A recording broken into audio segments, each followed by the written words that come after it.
J'ai la paix, j'ai la paix, j'ai la paix du Seigneur Jésus. J'ai la paix, j'ai la paix, j'ai la paix du Seigneur Jésus. Ayons la paix du Seigneur Jésus. Ayons la paix du Seigneur Jésus.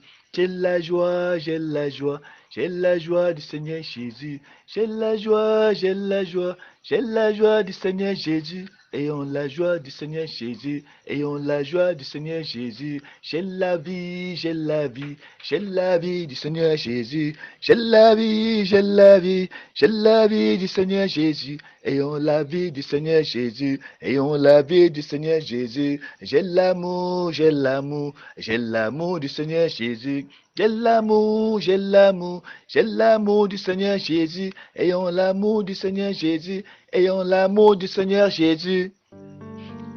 Praise the Lord. Mes frères et sœurs, que ton nom de Dieu soit glorifié. Je voulais juste entrer dans la scène du Seigneur notre Dieu. Je voulais juste un tout petit peu échauffer quelques batteries là. Je voulais juste un peu attirer un peu l'attention des anges, de tous ceux qui observent dans le monde les merveilles de Dieu. Je voulais donc juste un peu me défouler là un tout petit peu en chantant les merveilles du Seigneur. Alors là, c'est ma joie d'avoir la paix du Seigneur Jésus, d'avoir sa joie, d'avoir son amour, son esprit. J'ai besoin de les avoir à moi parce que je suis son fils et je dois les ressembler. Alors, ce matin encore, le Seigneur nous permet de voir quelque chose dans sa parole parce qu'à chaque jour, nous devons à chaque jour suffire nos peines. Nous devons aussi tous les jours avoir quelque chose à part de notre Dieu. Parce que c'est ça qui fait ainsi notre rapprochement auprès de notre Dieu. Lorsque nous sommes en contact, en communion avec lui au travers de sa parole, nous sommes heureux de vivre avec lui. Nous sommes contents. Parfois même nous oublions que des difficultés existent lorsque nous sommes en lui, lorsque nous vivons, nous marchons avec lui. Parfois nous oublions nos peines. Oui, c'est lui le consolateur, bien sûr. C'est lui également celui qui nous guérit, bien sûr. C'est lui le grand médecin, comme nous le savons. C'est lui qui comprend mieux nos problèmes et c'est lui qui nous console lorsque nous sommes déçus, lorsque nous sommes aussi abattus, souffrants et malades.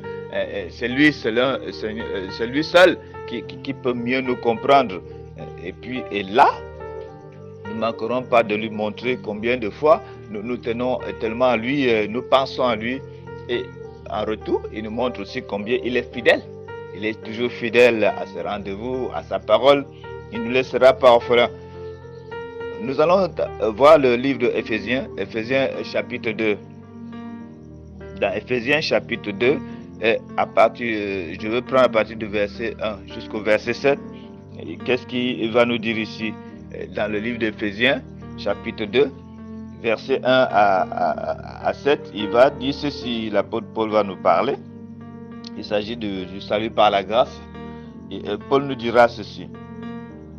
Vous étiez morts par vos offenses et par vos péchés, dans lesquels vous marchiez autrefois, selon le train de ce monde, selon le prince de la puissance de l'air, de l'esprit qui agit maintenant dans les fils de la rébellion.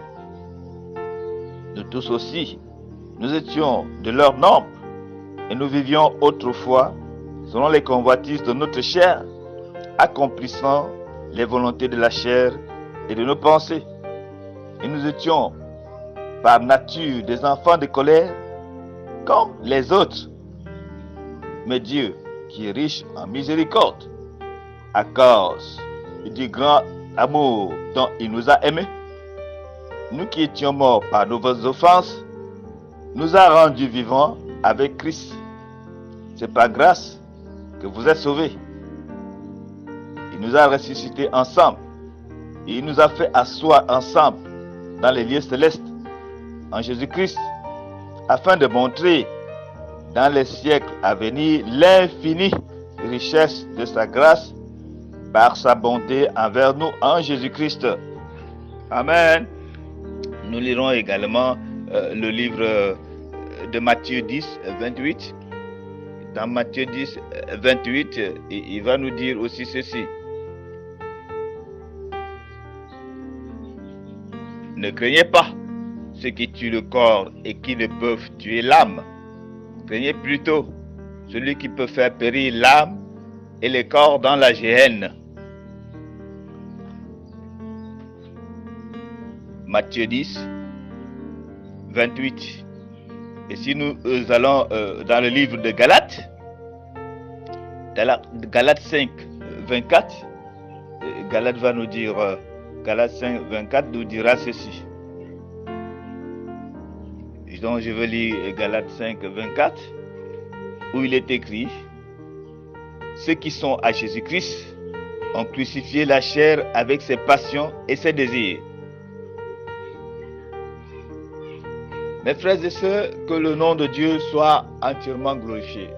Nous sommes devant sa présence ce matin parce que nous voulons vraiment l'écouter. Nous avons soif de lui. Nous avons toujours soif du Seigneur. De la même manière, nous avons besoin de la respiration de l'air pour respirer, pour vivre. Nous avons besoin de sa parole pour nous gérer, pour nous diriger. La parole de Dieu est le meilleur chemin, la meilleure lumière. Nous avons lu ces passages qui parlent de nous qui étions. Parce que quand Paul parle de nous qui étions, nous qui l'avons offensé, nous qui étions loin de lui, nous qui étions séparés de lui. Ici, Paul parle de ceux qui se sont convertis, ceux qui ont donné leur vie à Christ, ceux qui ont reconnu la bonté de Dieu et qui aujourd'hui vivent et marchent sous la grâce de Dieu.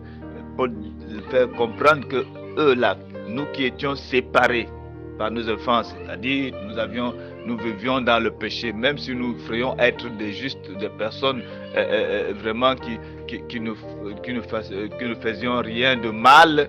Nous étions par nature dans le péché et nous vivions dans cette nature-là.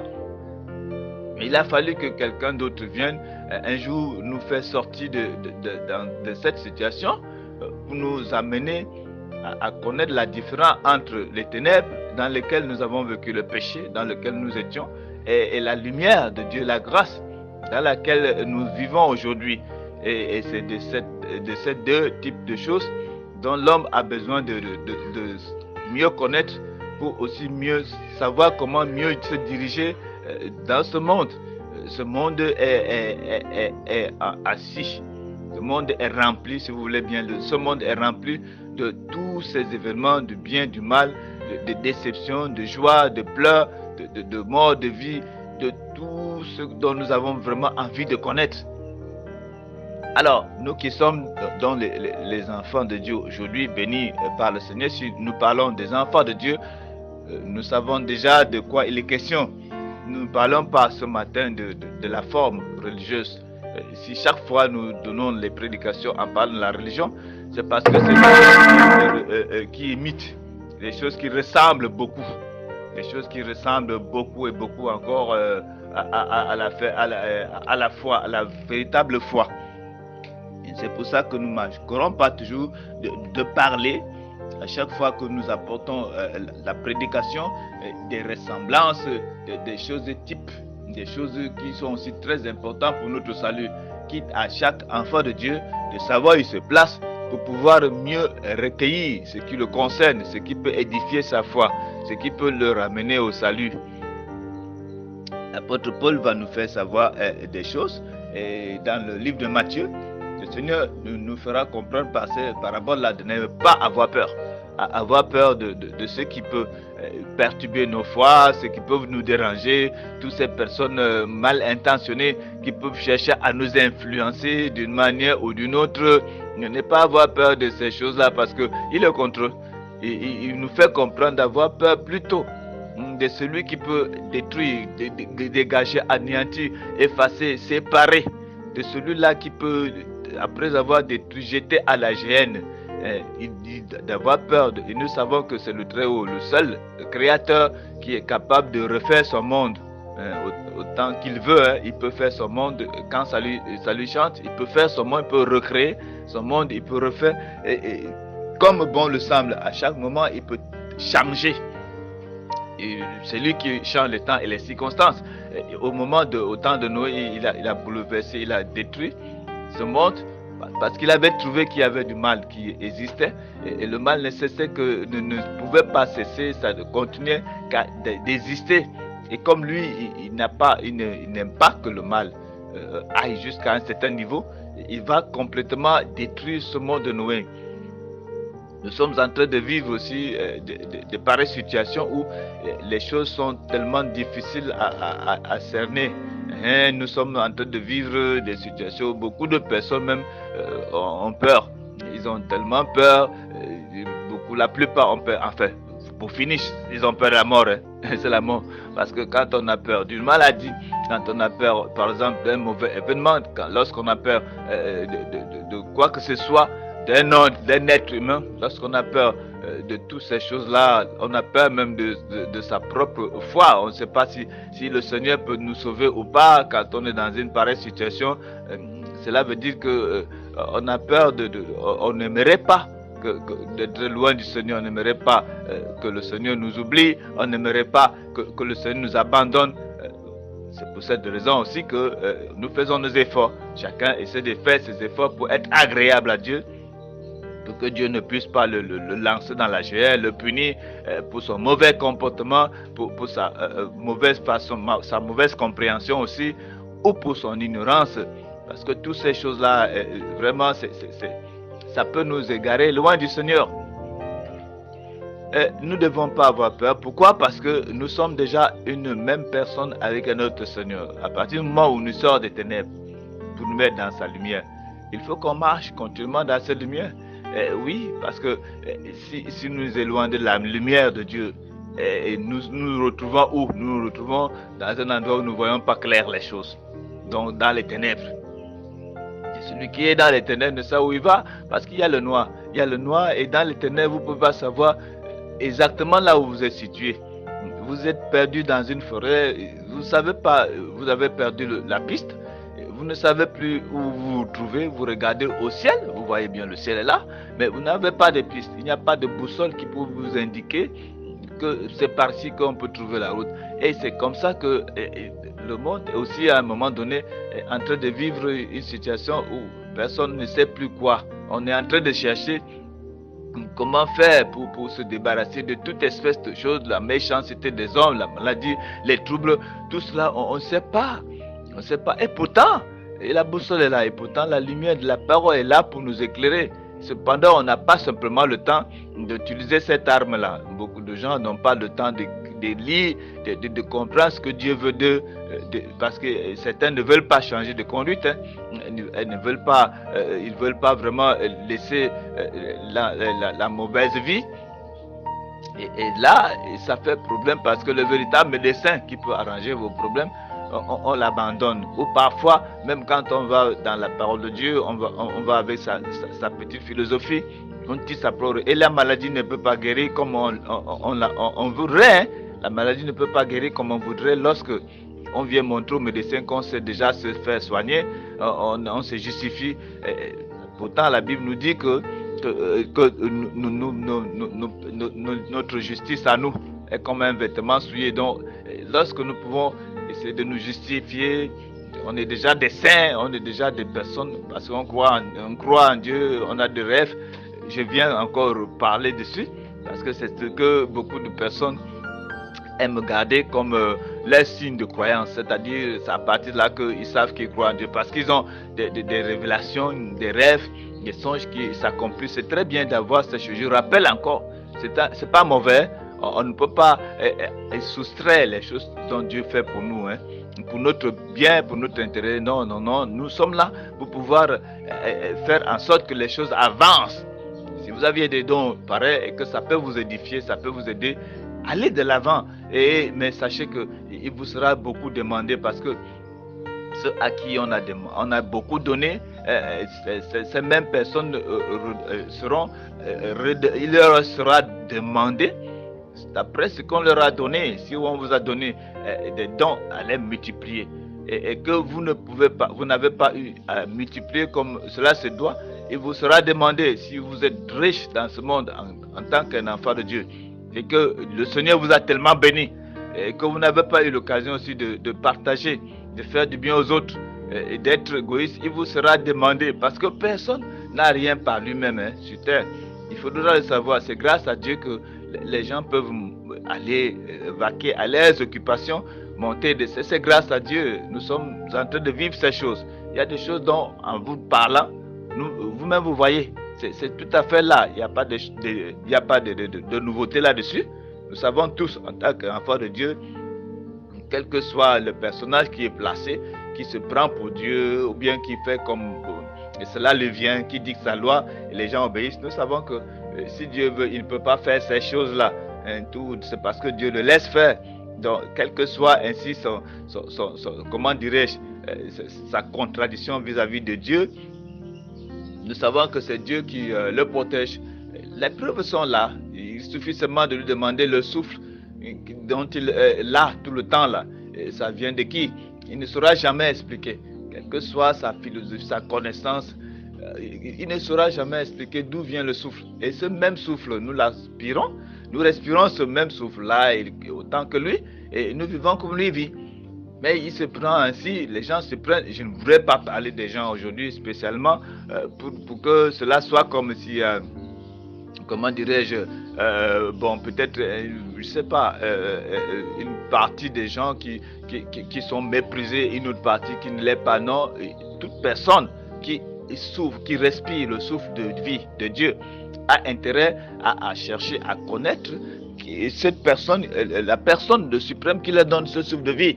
À force de chercher à connaître cela, vous pouvez bénéficier tellement de la grâce de Dieu sans même le savoir, sans même le vouloir. Mais lorsqu'on ne cherche pas à rencontrer ou à trouver cette personne, il y a un problème qui se pose parce que c'est cette personne qui gère le monde. Alors, quand on le plus souvent ne cherche pas à connaître qui est son Dieu et tout, on peut avoir ce qu'on appelle la peur. La peur, c'est quelque chose qui entraîne. On a parlé une fois de la peur, on parlera toujours de la peur, de la peur autant que ça viendra à chaque fois, parce que la peur est un élément qui perturbe, qui terrorise. La peur terrorise tout le monde. Enfin, la peur terrorise un être humain, quel qu'il soit, même les gens qui feraient être courageux, je n'ai peur de rien, je ne sais. Non, quand certaines choses arrivent, ces mêmes personnes ont peur. On ne peut pas dire qu'il faut prendre la drogue pour avoir le courage et tout, mais il y a des choses qui vous font peur. J'ai vu des gens, pour un petit rien, ils ont tellement peur. Pour un petit événement, ils ont tellement peur, le cœur bat. Donc la peur, c'est un élément qui est dans l'être humain. La peur n'est pas dans la machine. La peur est dans l'être humain, dans l'être vivant. La peur se trouve même dans les animaux aussi. Des fois, ils ont peur. La peur, c'est pourquoi vous allez voir les animaux même dans la forêt. Lorsque par exemple un lièvre regarde et rencontre sur son chemin un léopard, il prend la fuite. Il prend la fuite, ou un lapin qui rencontre peut-être une panthère, il va prendre la fuite. Pourquoi prendra-t-il la fuite? Parce qu'il a peur d'être mangé par cet autre animal-là. Les gens ont peur. Il a peur, et à cause de quoi surtout? La peur vient à cause de quelque chose. Quelque chose qui peut donner la peur. Oui, la peur est là, ça circule. Nous venons de lire le Seigneur dit n'ayez même pas peur. Vous spécialement, mais aujourd'hui, je suis sûr qu'il y a beaucoup qui ont peur. Qui ont peur dans le Seigneur. Beaucoup. Grand nombre sont ceux qui sont dans le Seigneur et qui ont vraiment peur. Ils ont peur de tout et de rien. Mais j'aimerais que vous compreniez que la peur peut venir à partir d'un certain moment où on se retrouve incertain, on se comprend plus, on ne sait pas quoi faire. Parfois même on est culpabilisé et on a fait un problème à son frère. Et on l'a conscience juge, on commence à avoir peur. Parce que ça commence à s'aimer le trouble dans nos vies. On devait aider, on ne l'a pas aidé. Et maintenant, voilà que la personne a été aidée par une autre personne. C'est un exemple que je donne parmi d'autres exemples. La personne a fini par être aidée par une autre personne. Et voilà que la personne commence à prendre des grades. la personne commence à briller, vous qui ne l'avez pas aidé, vous voyez ça. Il arrive que vous commencez à avoir peur. La peur vient seule. Pourquoi? Parce que vous n'aimerez pas que cette personne peut-être progresse, qu'elle réussisse. Vous n'avez pas, au moment de l'aider, vous ne l'avez pas aidé. Maintenant, elle a été aidée par quelqu'un, elle va plus loin. Voilà, elle va se marier à un homme très très riche. Parfois, peut-être elle va avoir une belle voiture. Voilà, une porte lui est ouverte quelque part. Vous, maintenant, vous êtes là, vous êtes né, vous ne progressez pas. Lui, il commence à aller de l'avant. Vous avez peur qu'il devienne plus que vous. Pourquoi pouvez-vous avoir peur que l'autre progresse par rapport à vous? Pourquoi pouvez-vous avoir peur qu'il ait du travail par rapport à vous? Pourquoi pouvez-vous avoir peur qu'au moins aussi il gagne un bon mariage? Vous le bloquez par tous les moyens. Il faut qu'il reste, qu'il ne se marie jamais, qu'il faut qu'il reste, qu'il n'ait jamais 10 francs. Il faut qu'il dépende de vous. La peur à tous les niveaux. Il ne faut même pas qu'il découvre la vérité. Parce que s'il découvre la vérité, il sera heureux. Vous êtes dans les ténèbres. Vous avez peur qu'il réussisse dans la vie. Vous avez peur qu'il gagne quelque chose de mieux par rapport à vous. La peur est la peur simplement parce que vous êtes dans le noir. Vous êtes dans le péché. Toute personne qui vit dans le péché n'aimerait pas que l'autre progresse. Toute personne qui a une mauvaise vie sera jaloux de son frère. Une personne qui est là, qui ne fait rien, par exemple, ne travaille pas tout, n'aimerait pas te voir tout le temps. Tu vas, tu travailles, tu gagnes bien ton argent, tu manges de bonnes choses. Lorsque tu reviens, elle se met à réfléchir. Elle ne se regarde pas elle-même. Elle ne se dit pas, mais je suis un être humain comme celui-là. Je peux aussi faire quelque chose, me réjouir. Non, elle prend seulement le temps à vous mettre les bâtons sur les rues. C'est la peur toujours. La peur que vous progressez, que vous allez en Afrique, que vous voyagez, vous allez en Afrique, vous vous épanouissez, que vous voyagez, que vous allez en Europe, que vous vous épanouissiez. La peur à tous les niveaux. Il y a certains même qui ont peur dans la pauvreté en se disant, mais vraiment, je ne sais pas si un jour je pourrai construire une belle maison. Je ne sais pas si un jour j'aurai aussi une belle femme qui me comprendra, un bon mari. Il y a la peur, non, je ne me marie pas parce que les hommes sont tellement bizarres. Les hommes sont très méchants, hypocrites. Alors, on ne s'engage pas parce qu'on a peur, Jusqu'à quand faut-il que les véritables enfants de Dieu continuent à avoir peur? On ne peut pas aborder telle chose. On a peur qu'on me voie, on a peur qu'on me découvre, on a peur de beaucoup et beaucoup de choses. Mais imaginez, sachez bel et bien que la peur n'est pas pour l'homme juste, l'homme de lumière.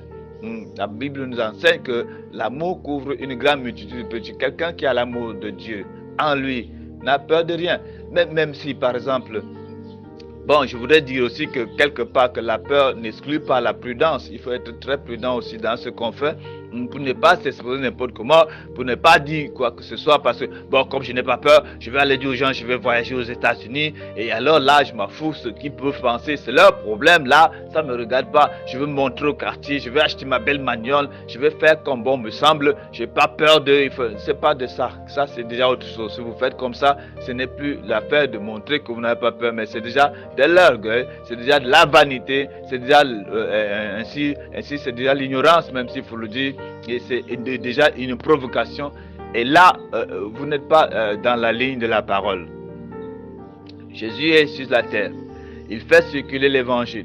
Et à un moment donné, les gens s'unissent et on veut l'arrêter pour pouvoir le mettre à mort. Il est obligé d'essayer de chercher des pistes sur lesquelles il va passer pour échapper. C'est pas qu'il a peur des gens, mais c'est parce que normalement, il ne trouve pas important d'entrer dans ce scénario-là. Cette danse-là ne l'intéresse pas. Il faut qu'il aille de loin. Il faut qu'il utilise autre talent pour pouvoir échapper à cette situation dont on pouvait dire, mais il a fui, il a peur. Il a peur de quoi? Il n'a peur de rien, mais il n'utilise que ses talents. Il y a des moments où il faut utiliser vos dons, vos charismes là, pour pouvoir échapper à certaines choses. Cela ne veut dire pas que vous avez peur. Il y a des ennemis qui vous provoquent. Vous êtes capable de prier. Vous êtes capable d'invoquer la présence de Dieu. Vous êtes capable aussi d'autoriser, même aux anges s'il le faut, pour qu'ils viennent les détruire. Mais vous les laissez faire. Et ils pensent que vous avez peur. Ce n'est pas de la peur là-bas. Vous utilisez seulement d'autres stratégies pour pouvoir éviter qu'il y ait un drame, pour pouvoir éviter qu'il y ait des problèmes qui se posent entre vous en tant que les êtres humains. Bon, alors à cause de cela, les gens ont peur les uns les autres, raison pour laquelle ils vont se faire des armes sophistiquées, des armes à guerre, des mauvaises armes, parce que chacun se dit, il faut que je fasse aussi mes armes. J'ai peur de l'autre, du voisin. Si demain le voisin se lève contre moi, avec quoi pourrais-je combattre? Alors il fait ses armes, et tous ces armes à feu là, ils ne sont là que pour les détruire désormais les uns les autres. Parce que lorsqu'il y a guerre, vous sortez les armes, on ne sait pas qui rentre vivant. Même si tu étais le plus grand héros, on ne sait pas si tu peux rentrer vivant. Nous savons bien l'histoire d'Akab, ce grand roi qui était vraiment bien armé. Il est allé en guerre, mais il n'est pas rentré vivant. Bon, nous savons bien son histoire, bien qu'il soit masqué pour se cacher devant ou se cacher contre la guerre, mais une flèche est venue, on ne sait d'où. Comme ça, cela l'a pris sur la cuisse et il est mort ce même soir. Donc, au moment où vous êtes en train de vouloir avoir peur les uns les autres, vous ne savez pas qu'il y a autre chose qui peut vous surprendre. Sans que vous utilisez vos armes les uns les autres. Nous sommes en train de voir peut-être une maladie, une épidémie. Cette pandémie qui circule là, est-ce que ça demande de vos armes sophistiquées pour pouvoir l'éteindre? Fusillez, sortez les fusils, commencez à bombarder le coronavirus, commencez à tuer, tirer sur ces corona si vous avez les yeux pour voir. Commencez à les tuer, et je ne sais pas si vous allez finir par les détruire avec vos armes. Donc vous vous êtes fait depuis plusieurs années pour vous tuer entre vous les uns les autres. Et je voudrais donc dire que si vous êtes capable de tuer ces péchés qui vous arriveront, chaque fois, tuez-les avec ces armes dont vous les avez composées, étant donné que vous n'êtes pas capable d'utiliser même ces armes, parce que même avant de faire ces armes, vous êtes dans le péché. Votre péché même est en train de vous détruire. Déjà la pensée de vous défendre contre le voisin, vous n'avez pas confiance de lui, et simplement parce qu'il n'a pas confiance à vous, et vous êtes en train de vivre dans ce monde comme dans une jungle. Aucun animal n'a confiance à l'autre. J'en ai vu en passant comme ça dans un pays de Jésus. Même un serpent qui avalait un autre serpent. Donc ils sont là, ils se tuent les uns les autres. C'est vraiment dommage. Est-ce que vous pensez que c'est ce que le Seigneur Dieu, le Créateur, aurait aimé que nous vivions dans ce monde en nous tuant les uns les autres? Vous croyez que ça lui fait la joie de voir que sa créature est en train de se détruire? La créature a dévié. Elle a dévié vraiment son plan. Elle est en train de se retrouver dans un autre plan qui n'était pas vraiment pour lui. Raison pour laquelle chaque jour, à cause de cette guerre, les gens vont mourir les uns les autres. Les gens vont mourir, et ceux qui ont peur, ne voulant pas mourir, ils vont se chercher des blindages par ici, des fétiches par là et tout. Malgré cela, ils meurent toujours. Parce que dans toutes ces choses-là, tout ce que l'homme peut chercher à avoir comme couverture, parce qu'il a peur, sa couverture finit toujours par se dévoiler. Il finit toujours par mourir à cause de son mal. Adam est celui qui a péché contre Dieu. Lorsqu'il a péché dans le désert, dans le jardin, il a trouvé bien de se cacher. Dieu l'appelle et dit je me suis caché parce que j'avais peur. Tu as peur, et il commence à se cacher. Et il prend les feuilles, il commence à se couvrir. Il ne sait pas que ces feuilles-là vont se détériorer, vont se détruire après 1 ou 2 jours. Les feuilles se détruisent. Et il ne savait pas qu'il y avait une très bonne cachette. Il ne savait pas qu'il y avait un matériel spécial qui pouvait bien cacher sa nudité. Mais il a pris les feuilles, c'était là sa pensée. De la même manière que les hommes aujourd'hui composent toute espèce d'éléments et se cachent dans les animaux même. Parce qu'ils croient que c'est là où ils vont échapper à la mort. Ils ne peuvent pas. Même dans cet animal-là, une épidémie peut te ramasser.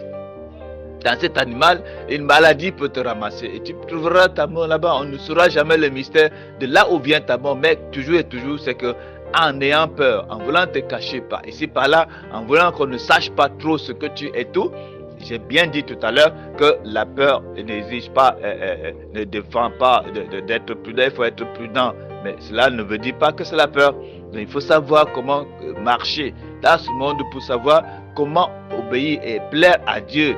Nous sommes donc en train de voir que celui qui a toujours eu peur, c'est le diable, l'ennemi de Dieu, qui a toujours eu peur. Si vous avez peur et vous vous cachez dans les traditions humaines, sachez que vous avez peur. Vous avez peur de Dieu. Vous ne pouvez pas venir à la lumière. Vous aimez plutôt la religion, parce que si vous allez à la lumière, on va vous pointer le doigt. Vous avez encore la sorcellerie en vous. Vous préférez aller dans les communautés où les sorciers règnent, la sorcellerie est acceptée. Vous avez encore le péché en vous. Vous voulez aller là où on pourra vous accepter, parce que vous avez dit 20 femmes de gauche à droite, des hommes de part et d'autre. Vous avez ces convoitises, vous avez cette envie de faire du mal. Vous ne pouvez pas venir à la lumière. Et c'est pour ça que quand la véritable parole s'amène, Vous ne pouvez pas l'accepter entièrement. Vous cherchez encore dans les religions, les communautés. Là où ça vous trouve bien, ça accepte votre comportement, votre manière de vivre. Vous épousez cela et vous-même, vous défendez cette communauté même à 100%, sans pouvoir savoir qu'elle périt, vous allez périr avec elle. Adam était fier de couvrir sa nudité avec les feuilles de figuier, mais cependant, il ne savait pas que ces feuilles-là aussi, Dieu pouvait le voir même derrière ces feuilles, comme une personne nue. Lorsque vous êtes dans les religions, vous êtes nu. Vous qui allez souvent chercher dans les communautés religieuses, là, vous dénudez là. Déjà, lorsque vous entrez dans cette communauté-là, alors vous êtes nu. Même si vous étiez un petit peu habillé spirituellement, vous allez dans cette communauté, les visiter, ça vous rend nu.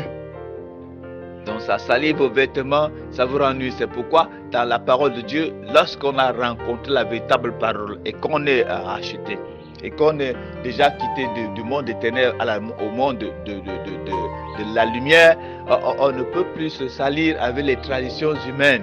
On ne peut plus aller écouter les philosophies des humains. Quand on va chercher de gauche à droite et ailleurs, c'est qu'on ne sait pas encore trouver. On n'a pas encore vraiment le Christ en nous. Et on a peur. Et c'est comme ça qu'en tâtonnant de part et d'autre, on risquerait même parfois attraper ce qu'on n'aurait pas pensé. Et il y a même je pourrais aussi vous dire qu'il y a même dans les endroits où lorsque vous allez, vous écoutez certaines révélations, fausses révélations, et vous croyez que c'était la meilleure. Et pourtant, ce sont des révélations qui vous entraînent aux ténèbres simplement. Il faudrait donc éviter, lorsque vous avez déjà eu la véritable parole de Dieu, restez-y dans cette parole, conformez-vous à cette parole, allez de l'avant en marchant par l'Esprit, parce que c'est l'Esprit aujourd'hui qui est le seul prophète, le dernier, le meilleur même d'ailleurs, qui nous inspire, qui nous enseigne. L'Esprit doit venir convaincre le monde du péché. Donc lorsqu'on ne marche pas par l'Esprit, l'apôtre Paul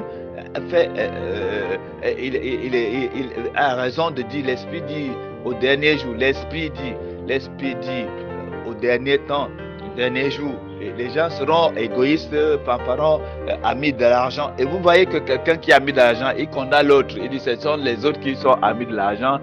Quelqu'un qui est égoïste, il prend, il condamne son frère, il dit celui-là, il est égoïste, il ne donne pas. Lui-même, il ne se regarde pas. Donc, ils se trahiront les uns les autres. Ils s'opposeront à ce qui est vrai. Parce qu'aujourd'hui, il n'y a pas d'église vraie.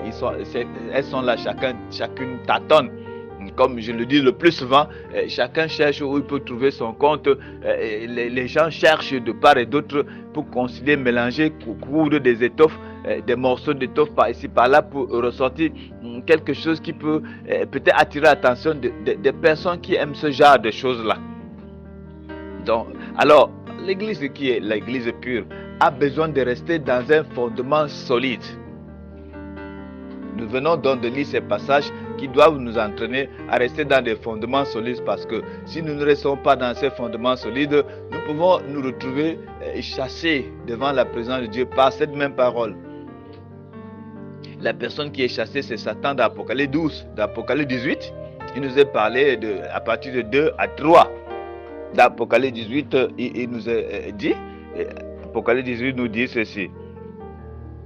Il nous dit, dans Apocalypse 18, 2, quand je prends le verset 2 à 3, il cria d'une voix forte, disant, elle est tombée, Babylone la grande.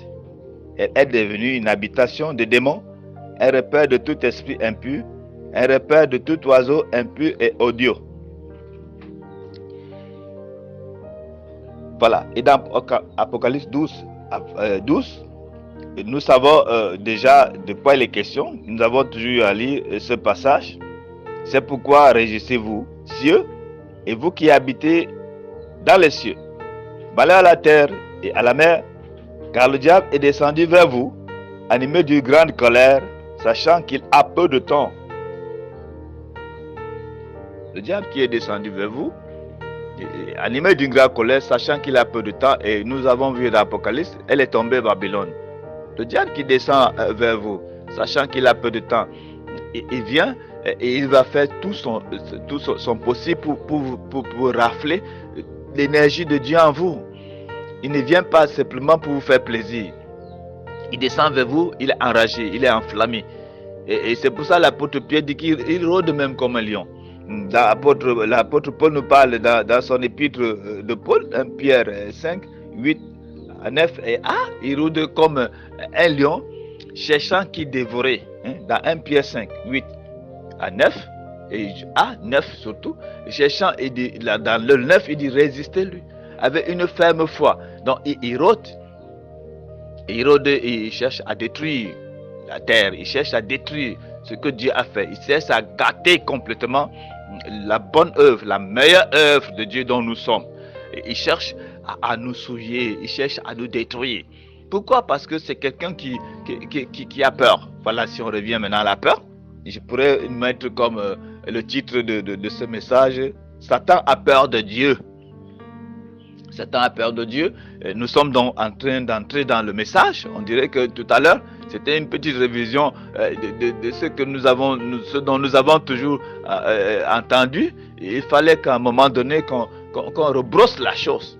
Satan a peur de Dieu. Il a peur. Pourquoi? Parce que, comme nous avons lu dans l'Apocalypse maintenant, son jour est proche. Et comme Satan sait que son jour est proche, il déploie tous ces éléments, toutes ces possibilités pour perturber, déranger, anéantir et même détruire ce que Dieu a fait. Il n'est là que pour détruire. Nulle part c'est écrit dans la Bible que Satan est venu arranger un problème. Satan, lorsqu'il entre dans une maison, vous-même vous savez, ça devient que les problèmes, si vous êtes 3 ou 5, 2 seront contre 3, 3 contre eux. C'est tout ce qu'il apporte dans la maison. Si Satan rentre dans une entreprise, il va faire multiplier l'entreprise et tout. Mais là, il y a toujours des problèmes qui vont se poser, les uns contre les autres. Si Satan gère une ville, il va essayer de faire en sorte qu'il y ait une dictature, l'esclavage, il y a de gauche à droite des choses néfastes. Si Satan rentre dans une religion, et qu'est-ce qu'il va faire? Il va essayer de faire en sorte que les gens puissent l'adorer au lieu d'adorer le véritable Dieu. Et nous savons bien que c'est son destin de chercher à rentrer quelque part et de chercher à régner. Il est descendu sur la terre pour faire de cette terre son règne. Mais il oublie une chose. Il oublie que sur cette même terre, il y a des gens qui vont obéir au céleste, au Père céleste, au Créateur céleste. Il y a toujours des personnes qui vont résister à tous ces margots, ces friandises, parce que ces personnes seront averties. Et ces personnes qui sont averties, c'est des personnes qui suivent les conseils du Père Céleste, la parole de Dieu. La parole dont Jésus nous a apporté, la bonne nouvelle dont Jésus nous a apporté, cette parole dans laquelle nous pouvons avoir la vie et la vie éternelle. Satan donc a peur de Dieu parce qu'il sait les destins de Dieu. Il sait que lorsque Dieu prononce une parole, elle s'accomplit. Elle ne rentre pas à lui sans avoir son accomplissement. Si tu pèches contre Dieu, le salaire du péché, c'est la mort. C'est la mort, c'est ce que Dieu dit. Et nous étions tous, comme nous avons lu dans Éphésiens en passant, que nous étions tous enfermés dans les ténèbres. Nous étions morts par nos offenses. Et Jésus est venu nous donner la vie, il nous a ressuscités, il nous a mis ensemble dans les lieux célestes avec lui. C'est-à-dire, il est venu mourir pour nous. Il est venu, ce qu'il a fait, c'était de porter notre péché sur lui et de mourir, de le laisser là où ça doit être, ça doit rester. Le péché doit rester, pas ici sur terre. Normalement, le péché doit rester dans les ténèbres, dans l'abîme, parce que c'est le noir. Le péché, c'est le noir. On fait les choses en cachette, c'est le noir. On ne veut pas être ouvert et parfois on a peur d'être ouvert, on est trahi. Toujours, c'est le péché qui nous environne. On ne peut plus, on a peur de tous et de rien aujourd'hui. Et simplement parce que le péché a tellement envahi que il est difficile vraiment de connaître comment on mène bien sa foi, parce que nous sommes en train de vivre une situation où il y a l'hypocrisie. Les gens sont là, ils sont dans le péché, ils se fraient pour être de bons religieux et c'est eux qui vous trahissent demain. Ils ont des bonnes paroles, ils vous font comprendre qu'ils sont des enfants de Dieu alors qu'ils sont assis, ils ont quelque chose au fond de leur cœur dont ils ne vous disent jamais, et c'est les ténèbres. C'est ce mal-là qui les détruit. Et ce mal, ils ont besoin de partager ce mal avec vous, de vous détruire avec le mal qu'ils ont. C'est ce que Satan essaie de faire. Satan a le mal en lui et il veut partager avec le monde entier. Il veut détruire le monde entier parce qu'il sait que ce mal le détruira. Il a comment dirais-je, il a engagé. La Bible nous enseigne que depuis que l'orgueil fut trouvé en lui, il n'est plus lui-même.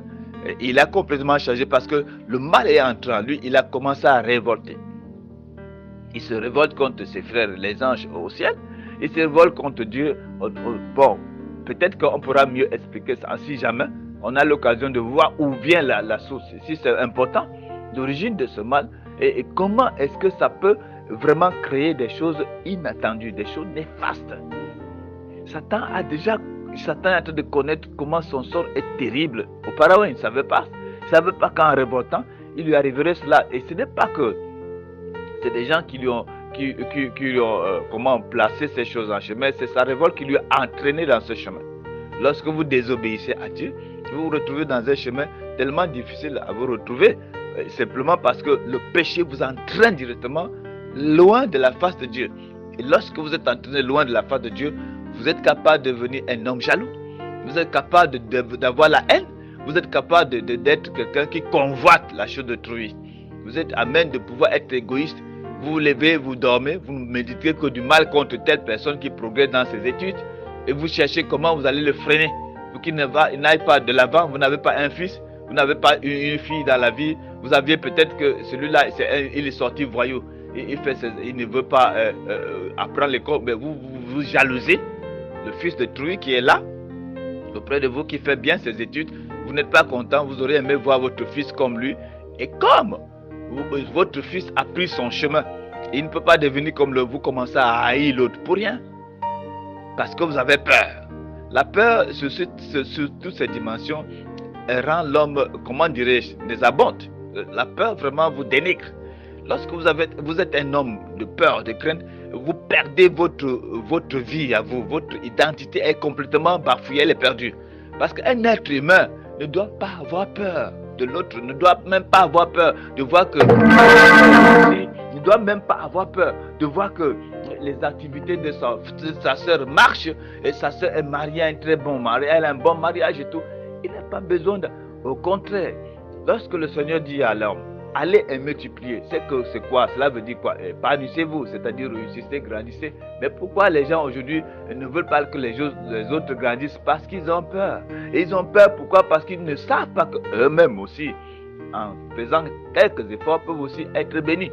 Ils préfèrent rester dans les ténèbres, ne pas croire en Dieu et continuer dans les ténèbres et faire du mal. C'est ce que fait Satan. Satan ne veut pas changer de conduite. Satan préfère se réjouir dans le mal qu'il introduit dans les cœurs humains. Et à partir de là, les gens ne peuvent pas penser qu'il faut se débarrasser de ce mal. Débarrassez-vous de Satan. Débarrassez-vous des mauvaises œuvres. Débarrassez-vous des mauvaises intentions. Ne méditez même pas le mal contre celui qui réussit dans ses voies. Nous lisons la Bible tout le temps. Dans le psaume 36, il dit, ne t'irrite pas contre celui qui progresse dans ses voies. Ne l'envie même pas. Laisse-lui aller. Et peut-être que dans ces voies-là, il continue dans les ténèbres, il continue dans la perdition. Ce n'est pas la peine de l'envier et de le jalouser pour rien. Tu es en train peut-être de jalouser quelqu'un qui a suivi un mauvais chemin. Il est en train de se perdre là. Tu commences à dire, oh, ce personnage, pourquoi peux-tu passer ton temps à regarder celui qui, cependant, est en train de se perdre parce qu'il a suivi un mauvais chemin?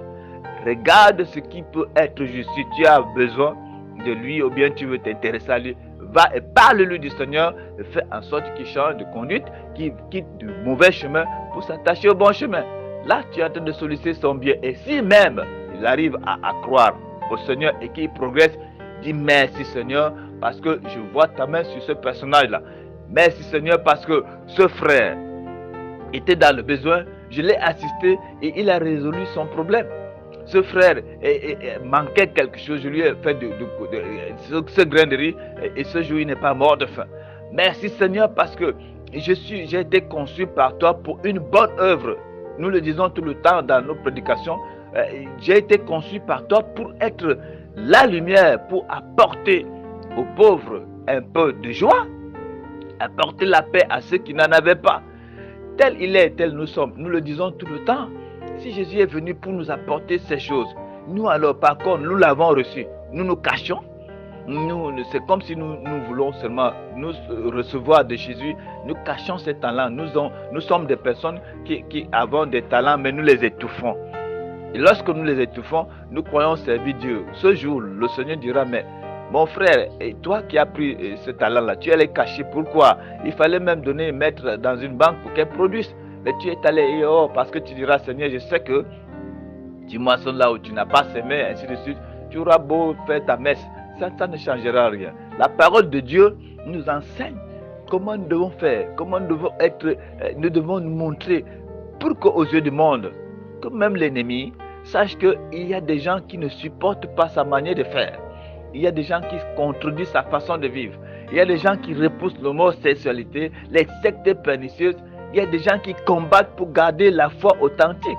Il y a des gens qui existent. Ce n'est pas la peine de se cacher. Parce que si vous êtes une lumière, vous ne pouvez pas vous cacher. Même si vous essayez de vous cacher quelque part, il y a même l'œil de l'aigle qui vous voit. Il y a des gens qui savent que quelque part, il y a des enfants de Dieu. Si nous revenons encore à cet exemple d'Akab, qui va en guerre et qui appelle son ami Josaphat, le roi d'Israël, pour l'aider à guerroyer, à conquérir une terre qui ne lui appartenait même pas. La terre de Naboth n'était pas la terre d'Akab. C'est simplement qu'Akab a été poussé par la convoitise. Il y a des terres partout. Mais il vient, il voit la terre de Naboth. Il a convoi de sa femme Jézabel aussi, qui est là aussi comme ça. Il ne commence pour pousser son mari à pécher. Il oblige d'aller chercher ce qui n'est pas lui. Et pour le faire, il faut qu'il efface ce temple, la terre de Naboth. Pourquoi a-t-il eu l'idée?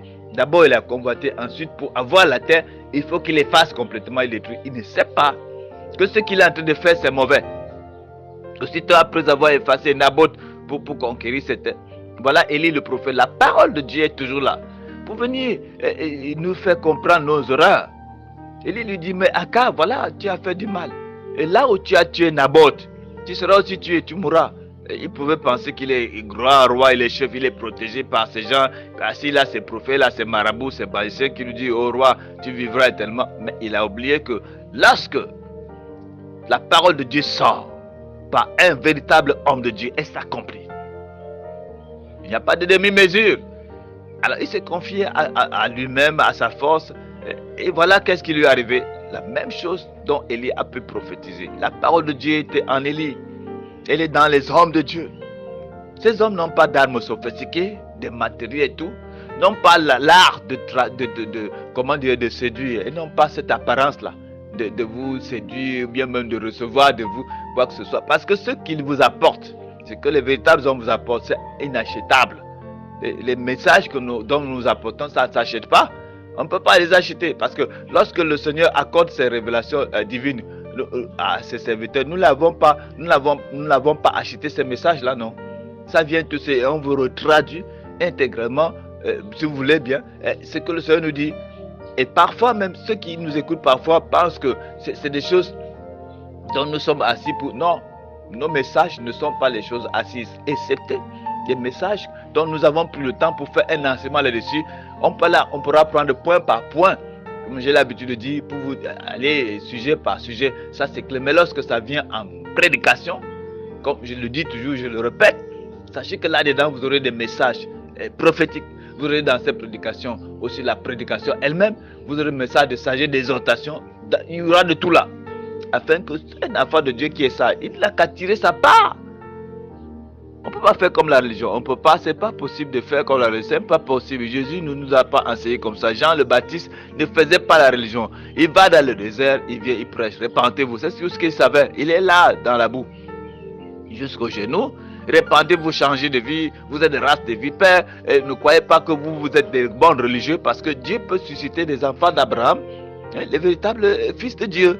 Alors il disait de langage, un langage qui venait du ciel. Un langage parce qu'il a été envoyé du ciel. Et donc il avait son langage à lui, qui était différent des langages religieux, des rabbis qui étaient, tous ces rabbins qui étaient là, tout cela, des grands maîtres, docteurs de la loi.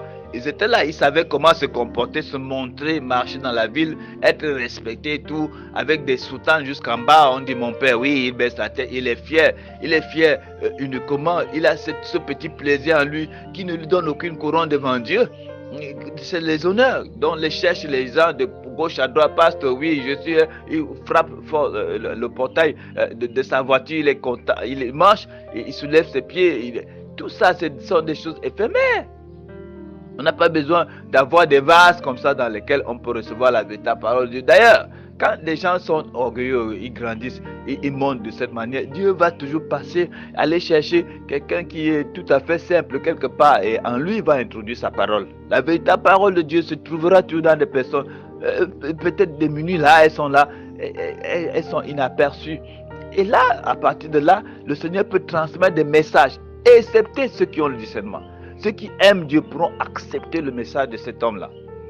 Excepté ceux qui connaissent Dieu pourront assister cet homme. L'assister de leur bien. Comme Marie et les autres femmes assistaient Jésus de leur bien.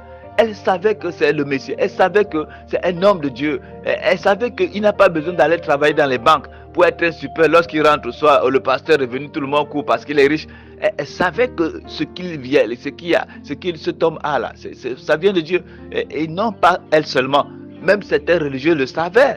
Même si ces religieux ne disent pas haut et fort, Nicodème, l'un de ces grands docteurs, est venu dans la nuit. C'est de la nuit qu'il vient dire, Seigneur, nous savons vraiment, si tu n'es pas de Dieu, personne ne peut faire ce que tu es en train de faire là. Parce qu'ils avaient vu les œuvres de Jésus, ça venait de Dieu. Ça ne ressemblait pas aux œuvres des sacrificateurs, des pasteurs de ce temps-là. Non, ça avait sa manière d'être, de se faire. Jésus était un homme bien, il savait aider, il savait assister les gens. Même s'il fallait qu'il donne du pain aux gens et qu'il n'ait pas du pain, il savait cela. Il a montré, il a démontré et il a même dit aux apôtres de faire pareil. Donc, si nous sommes en train de voir ce qui se passe, comme nous sommes en train de voir ce qui se passe aujourd'hui, nous voyons que Satan a peur. Pourquoi? Parce qu'il sait que son temps est proche. Il sait déjà que voilà, bientôt son heure arrive, et raison pour laquelle il va même susciter tellement de choses, même pour faire croire aux gens que c'est Dieu. Dieu n'est pas dans tout ce qui se passe aujourd'hui. Hein. Nous aurons des signes. J'aimerais encore attirer votre attention, notre attention à tous. Nous aurons des signes qui viendront, les signes dans les cieux, sur la terre, partout. C'est pas toujours Dieu.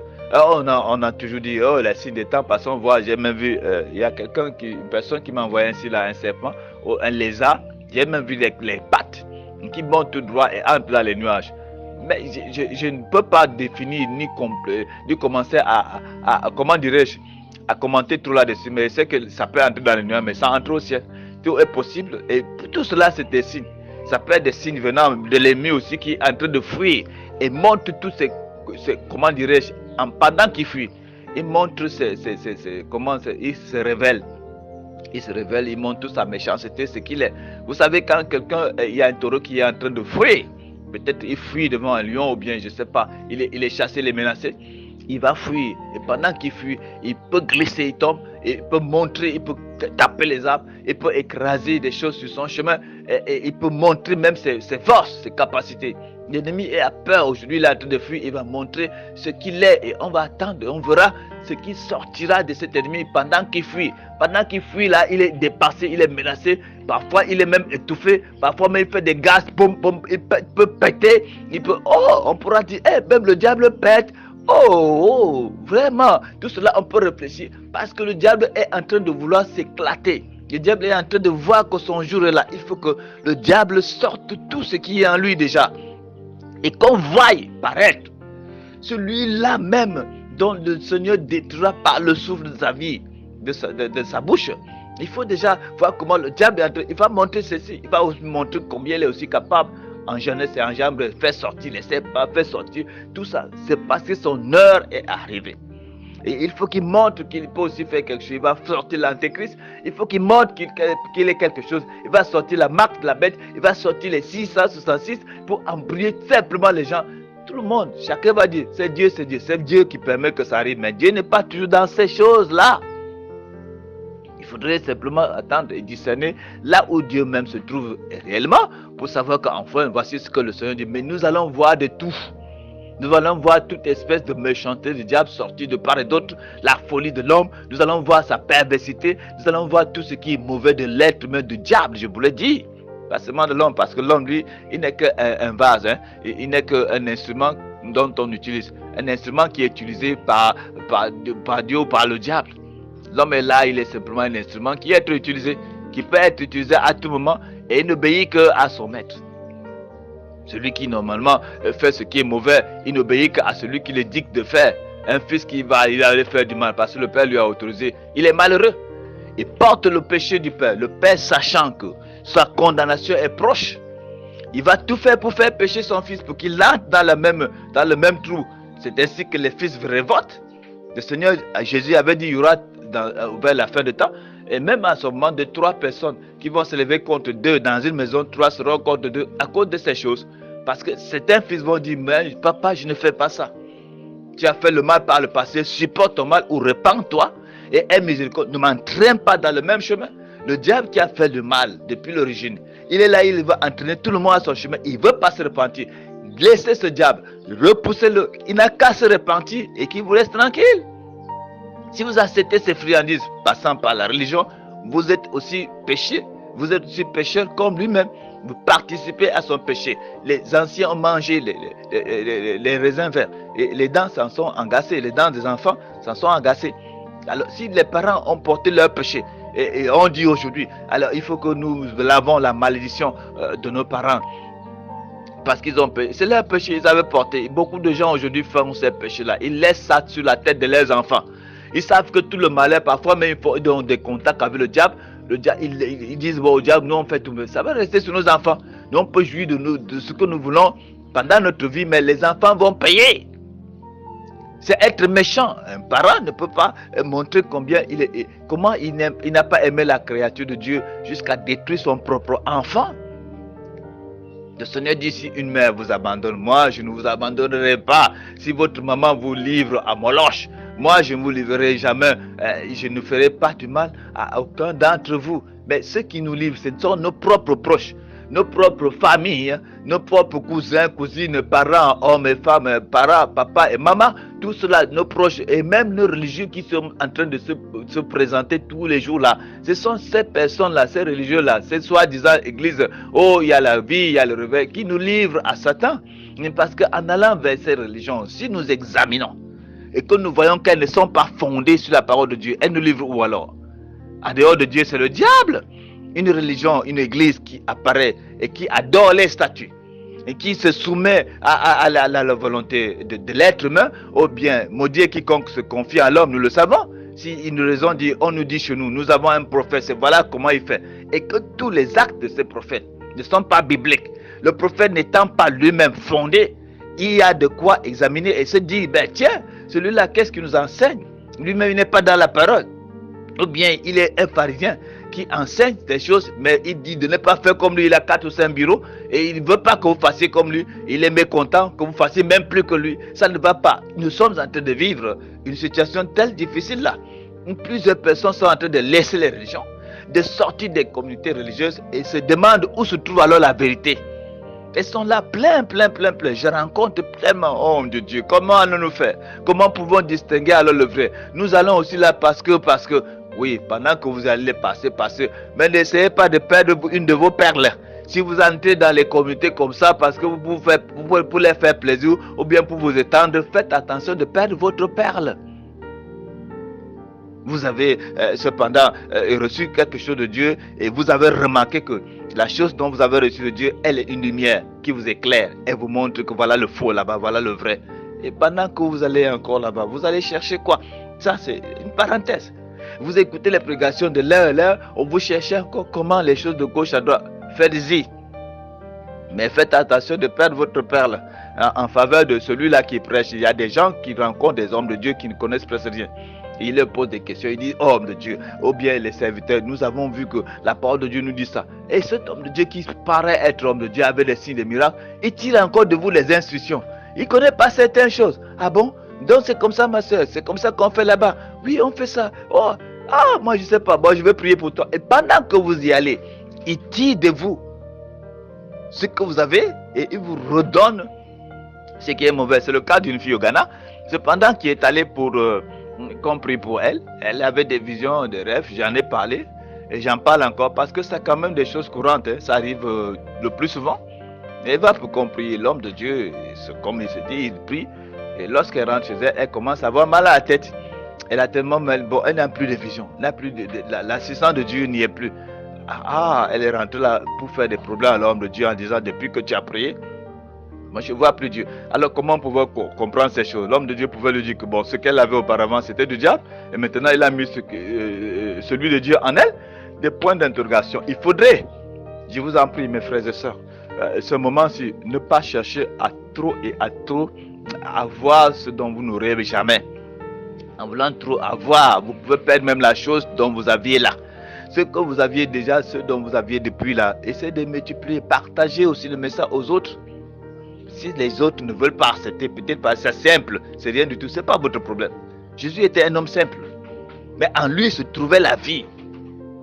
Il n'y a pas besoin d'être un homme super qu'on le voit partout, dans les médias, et qu'on comprend, et qu'on commence à être des stars, qu'on comprend et qu'on commence à être des fans de ce star-là et tout. C'est pas ça. Jésus n'est pas venu figurer de cette manière. Jésus vient de manière à ne pas frapper les gars. Le royaume des cieux, c'est ça. Il vient de manière à même pas savoir que voilà un royaume. Et pourtant, il est là. Il vit. À cause de quoi? À cause du fait que l'ennemi, le diable, il a trop peur et il est en train de fuir de gauche à droite. Il va se cacher sous les arbres, il va se cacher dans les animaux, dans les totems, il va se cacher un peu partout, dans les traditions, dans les religions, dans les entreprises, partout, comme je suis en train de dire, parce qu'il a peur d'être détruit. Il a sait que son jour est là. Alors, il faudrait que nous fassions tellement attention pour pouvoir ne pas attraper n'importe quoi. J'ai toujours parlé et je l'ai toujours dit, je le redis encore. Vous, mes sœurs et frères, essayez de voir quel est le fondement. La Bible nous enseigne que nous sommes fondés sur la foi des apôtres et des prophètes. Si c'est cette vie-là que mènent toutes les communautés dans lesquelles vous allez, et vous voyez, dites Amen.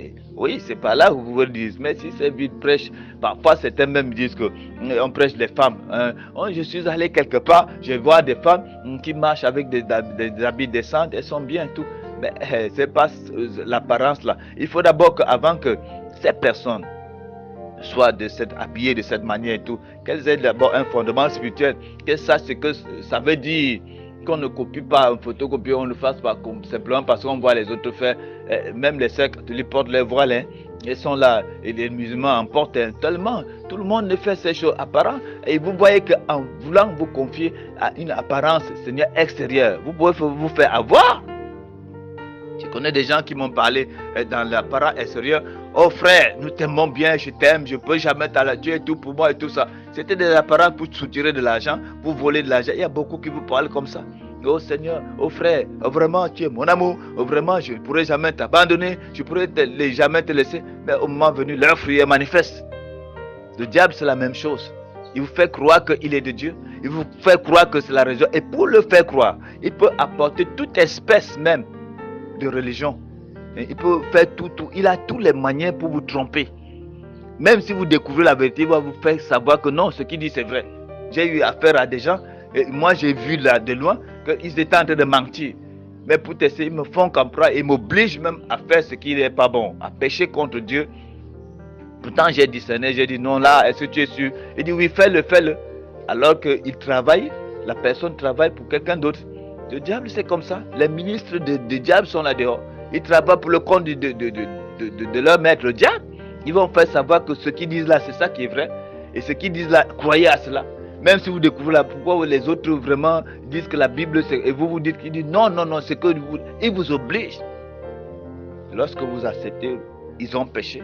Ils sont condamnés à la destruction et vous font pécher pour vous condamner aussi à la même destruction. En ce moment, vous ne pouvez pas dire, Seigneur, est-ce que pourquoi m'as-tu laissé? Pourquoi m'as-tu abandonné? Ainsi, c'est la parabole, c'est le symbole du Seigneur sur la croix. Je vous donne cela en passant. Oh Père, pourquoi m'as-tu abandonné? C'est comme ça, l'être humain.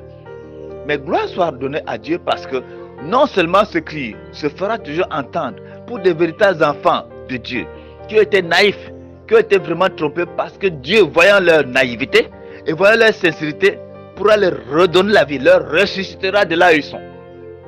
C'est le mystère de la résurrection de Christ.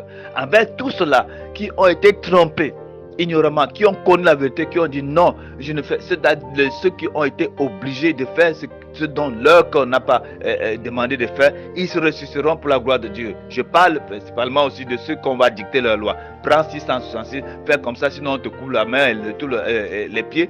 Tous ceux-là, normalement, qui vont reconnaître que c'est pas bien et qui vont dire non, et donc on va les martyriser, ressusciteront pour la gloire de Dieu. Ça, la Bible nous dit, même dans l'Apocalypse, il est bien écrit, il s'agit même des vieilles folles. Les vieilles folles qui seront là et qui vont dire non. Le Seigneur est venu, il a pris les vierges sages. Nous n'allons pas accepter cette marque sur nos mains, sur notre corps, et qui seront martyrisés, ils seront détruits et tués, ressusciteront pour avoir la vie. Parce que Dieu est capable de ressusciter. Nous sommes en train de voir ça ici, tout de suite dans la parole de Dieu. Nous qui étions loin, et le Seigneur nous a ressuscités et nous a fait asseoir avec lui dans les lieux célestes en Christ. Donc, mes sœurs et frères, n'ayons pas peur. N'ayons pas peur à partir du moment où nous savons où nous avons mis notre fondement. Celui qui ne pourra pas être ressuscité, même s'il s'est laissé parce que, enfin, c'est la peur, parce que les gens auront peur. Beaucoup vont se donner, ils vont accepter la marque de la bête à cause de la peur. Mais celui-là qui sera fondé dans le Seigneur, le Seigneur nous dit que il ne mourra jamais, il ne meurt pas. Quand bien même on va le couper en morceaux. L'apôtre Paul a dit, faites ce que vous voulez de moi. On l'a coupé à moi. Paul vit. On l'a obligé, l'antéchrist est venu, il a matraqué Pierre, il a détruit. Pierre a dit, vous voulez me crucifier, mais pas comme le Seigneur mon maître. Mettez-moi la tête en bas, faites ce que vous voulez de ma chair. Pierre a démontré, je n'ai pas peur de celui qui peut tuer la chair et peut ne rien faire. J'ai peur de mon Dieu, j'ai peur de la parole de Dieu, j'ai peur de rencontrer ce Seigneur Dieu. Et nous, aujourd'hui, nous n'avons pas peur de le rencontrer parce que déjà, il nous a déjà purifiés. Et le jugement a commencé dans la maison de Dieu. Dans la maison de Dieu dans laquelle nous nous sommes purifiés, nous nous sommes examinés. Nous nous sommes examinés pour voir si nous sommes dans le fondement. Et nous avons vu que nous sommes dans le fondement des apôtres et des prophètes. Tel il est, tel nous sommes également. Mais si nous ne sommes pas dans le fondement, si vous mourrez à mentir, ne pensez pas être ressuscité. Vous serez ressuscité au dernier jour, je vous le rappelle, pour votre jugement. C'est la Bible qui nous enseigne. Nous pouvons entrer en détail. Circuler la parole de Dieu pour voir que c'est comme ça. Ceux qui sont morts en Christ ressusciteront premièrement pour être enlevés. Et les vivants seront transformés. Et ceux exactement qui sont dans le fondement de Christ, dont Jésus-Christ est le premier né d'entre ces morts-là.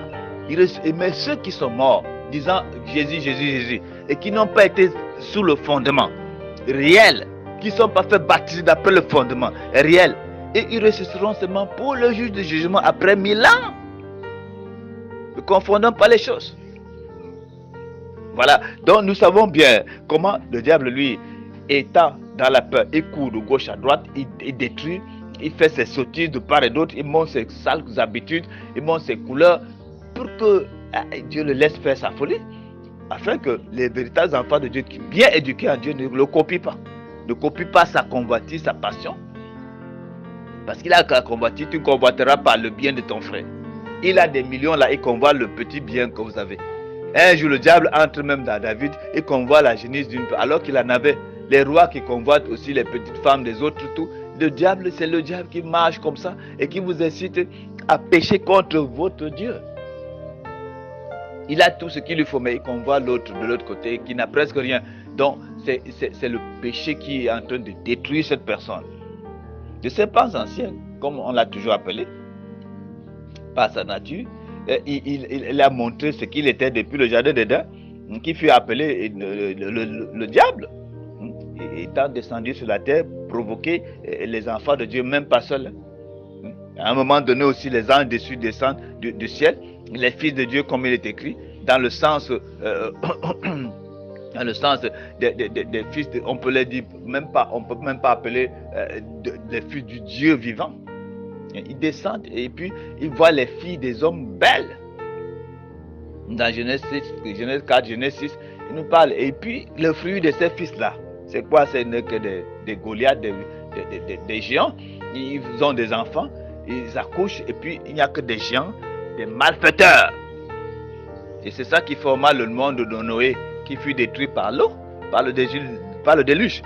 Donc, vous voyez, quand le diable s'associe déjà à quelqu'un, et ce qui produit comme fruit, c'est ce qui est méchant, le mauvais. Si tu ne peux pas produire ce qui est mauvais dans ce monde, tu ne seras jamais accepté par ce monde. Quand tu compromets avec le diable dans toutes choses, tu produis ton fruit, il est manifeste, tu ne peux pas te cacher. Parce que ton fruit va t'exposer, le fruit de ta compromission va se manifester. Et tu seras toujours exposé, même en plein jour, et on saura que celui-là, il a compromis un jour avec l'ennemi. Rien ne sera caché. Parce que le diable, c'est ça. Où qu'il soit, il est toujours à découvert. Où qu'il se cache, il est à découvert. C'est quand dans la région, on l'a découvert déjà. On connaît ses manigances. Et lorsque vous parlez qu'il est caché à l'intérieur, fuyez. Sortez de cet endroit parce que son heure est proche. Si vous restez dans la sorcellerie, dans les totems religieux, là où il est caché, il vous baisse, il vous donne de l'argent, il vous donne de l'or. Vous pouvez réussir comme bon vous semble dans vos activités, mais il sait que vos âmes sont perdues. Les âmes de vos familles sont noyées. Et quand il advient qu'un de vos enfants échappe parce qu'il a trouvé la vérité, vous mettez à le persécuter. Vous mettez à le haïr, à le repousser parce qu'il a trouvé la vérité. Et c'est ça qui fait défaut. Lorsque l'enfant a trouvé la vérité, vous ne voulez pas qu'il échappe, vous voulez qu'il soit subordonné à vous, qu'il vive d'après vous, qu'il marche comme vous voulez. C'est méchant. Mon frère, ma soeur, c'est l'œuvre du diable là-bas. L'enfant, que ce soit le parent, n'est l'enfant, c'est de Dieu. L'enfant de Dieu simplement, et celui qui gère son enfant comme bon le sent. À chaque fois, lorsque l'ennemi veut revendiquer une chose qui n'est vraiment pas à lui, qu'il sache qu'à la fin, il rencontrera Dieu qui défendra la cause de sa créature. Le diable revendique ce qui n'est pas lui. Il n'a créé personne. Mais il vient et il s'impose entre Dieu et son créateur. Il dérange ses enfants. Comme il a fait dans le jardin d'Éden, il va déranger Adam et Ève. Il vient seulement s'opposer à ce que Dieu fait de bon. Lui, il n'a jamais voulu changer de conduite, mais il veut que les autres pêchent contre Dieu. Son temps est proche. Donc il a peur. Il a peur que d'un moment à l'autre, Dieu prononce son jugement. Il sait à quel moment il peut être détruit par le feu. C'est pour ça qu'il a peur. Il va multiplier ses ravages, il va faire tout pour vous faire croire que voilà, c'est déjà la fin, ainsi de suite. Et le Seigneur dit, n'ayez pas peur à ses enfants de toutes ces choses. Parce que rien ne se passera dans le monde sans que ce soit la volonté de votre Père Céleste. Et même lorsque le Seigneur, votre Dieu, fera quelque chose, il vous avertira. Il n'est pas un Dieu égoïste, il nous a montré l'exemple. Il est Dieu ouvert envers nous. Ce qu'il fait, il nous les révèle. Et ce que nous faisons, nous ne voulons pas aussi nous le montrer. Pourquoi? Nous pensons nous cacher. Nous pensons nous cacher devant le Seigneur qui nous a créés. Nous ne pouvons pas nous cacher. Celui qui se cache, c'est parce qu'il a peur. Et celui qui a peur n'échappera pas non plus au jugement de Dieu. C'est les âmes d'Adam et d'Ève, malgré leur cachette. Ils ont été découverts par Dieu et ils ont comparu devant le tribunal de Dieu qui cependant a donné à chacun sa tâche. Après son jugement, chacun a été donc devant son propre fait accompli. C'est chacun devant le tribunal de Dieu. Ce n'est personne qui va répondre à ta place, mon frère, ma soeur. C'est toi qui tu vas pas dire mon mari ce jour-là il était ici, il n'était pas là, je dormais sur un même lit avec lui, c'était mon chéri, ma chérie. Ça n'existe pas. Tu rendras compte du mal que tu auras fait toi-même parce que dans ton cœur, il y a ce que ton mari ne connaît pas. Dans le cœur du mari, lui, il a aussi assis quelque chose dont tu ne connaîtras jamais. Dieu seul connaît le cœur de chaque être humain. Par la parole de Dieu nous dit, en ce dernier moment, personne ne se confiera à l'autre.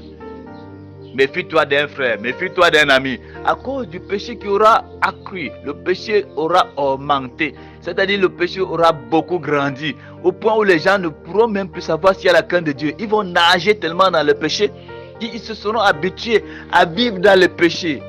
En Afrique, par exemple, au Cameroun, ils ne sont que dans la corruption. La corruption, ils ne savent plus rien d'autre. Il n'y a plus de crainte, même quand ils vont à l'église, c'est avec la tête dans la corruption.